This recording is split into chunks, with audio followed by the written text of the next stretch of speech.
Well, I'm back. It's been a long time since the last episode, so long in fact I can't even remember when I uploaded it. I've been very busy over the summer, no work. I don't know if I've mentioned to you in the past, if I mentioned it, but I work as a charter skipper, commercial captain, whatever. And so obviously the season's been really busy. So I haven't had a lot of time to work on the boat. I've been doing a few bits and pieces off camera, and I'll show you what I've done through the video. One of the main pieces of work that I sort of started or did was getting rid to get rid of the to clean up the thermostat housing. You can see by some of the pictures that it was pretty badly corroded. The bolts that were holding it on were pretty much all burred, and quite frankly it was a miracle to get it off. And so that's going to be, and so obviously with that off, I've not run the engine for a while, so I'm looking forward to getting that on today, getting it running, charge the batteries, although it does have a solar charger, solar panel. Yeah, and then sort of crack on with that and a few other bits and pieces as well. So it's a bit of a mixed bag, this video, but you know, I'm conscious of the fact it's been so long since I've uploaded anything, so let's crack on. So I've taken the thermostat housing off. As you can see, it's in a pretty poor state. It's solid, I can't see any cracks or major corrosion. And likewise the separator plate, which is also the plate that the two thermostats sit in. This is what the condition of the thermostats are like.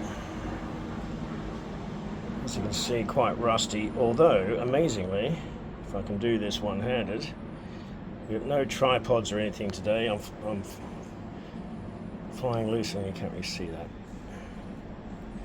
But you can see they both still move, but quite stiff. But whether that means that they still work, I don't know, but nevertheless I'm going to replace them. So they sort of sit in there like that. It's quite an odd sort of setup, really. I've not come across this before with a diesel engine, so it's the first time I've really been working on a Yanmar. And so they sit in there like that, and then the housing, they slot into those two holes there. Calcium build-up on that side, rust on that side, then that sits on top. Anyway, little job today is I'm just going to clean them and tidy them all up, wire brush them, and then strip all the paint and everything. And then I've got two of these on order, and I've got a gasket kit on order as well. So that'll be my little project today. Filming from home today, not on the boat, so excuse the traffic noise. Right, let's get on with it. So getting there, already managed to clear out the left chamber, or what do you want to call it. That's the outlet side. Mainly carbon, or mainly sort of rust, not much on the calcium side. Don't know, I'm trying to figure it out. Slowly getting there though. So I'll just keep at it. Okay, so we're sort of getting there. Taking it back to pretty much, surprisingly I would have thought it was brass, but I could tell by the weight it was probably soft, mild steel. It's cast actually, I think. I don't know. So as you can see, there's a little bit of rust in there. And some of the material is lost, but it's still pretty thick, pretty solid. There's no cracks, so it's perfectly okay. I've lined it up with the housing and all the holes seem to fit. Just using the Dremel and sandpaper and wire brushes and all the rest, I've sort of lined everything up. So I'll give it a final clean, rust proof it, and then yeah, put it all back together. So you can see by some of the pictures the condition it was in. the thermostat housing was in, and likewise you can see what condition the thermostats themselves. There was no gaskets, there was a lot of rust, corrosion, so you know, it needed a good overhaul really. So it's taken a while. The parts, you know, the older these engines get, the more difficult it is to source the parts, but it's taken me a while, but I finally sourced all the bits. Couldn't find gaskets, had to make my own gaskets for it, and a few other bits, but otherwise, and replaced the bolts. But yeah, so that sort of condition it was in. I did a little bit of work at home, didn't video it, took a few, well, very sort of brief bit of video, but basically, you know, wire brush, usual routine, and cleaned it all out, and then sort of put it all back together. So yeah, I'll get it back on the boat, get it back on the engine, sorry, and then we should be good to go.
So here's the cleaned up thermostat, or thermostat housing,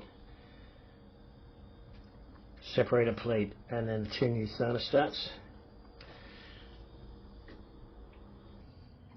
as you can see, I've still got, I mean, there's a bit of paint on there. Get some paint stripper on that, but otherwise it's all tidied up inside. Wire brushed, cleaned. Could not, for the life of me, find gaskets for it, so I had to make my own. Proper gasket jointing paper, jointing sheet, what are they called? And you can, and if you're looking back at the original photos when I took it off, started working on it, nice new bolts, so nice and clean. There's the thermostat, I'll call that the thermostat plate. Again, if you look at the original condition, look at these. This is what came out. This is what came out when I pulled it out, so that's all good. The plate's been tidied up. It's a little bit, there's a little bit of corrosion, but all the calcium build-up and whatnot's gone. Again, make my own gasket. It's a pretty rough and ready, but I'm basing this on the fact that it's not super high pressure, so that'll be enough to stop the leaks. What I might do is I might cut away the section around the thermostats. But so there we are. So let's put this together and then put her in. See how we get on.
so we're running again.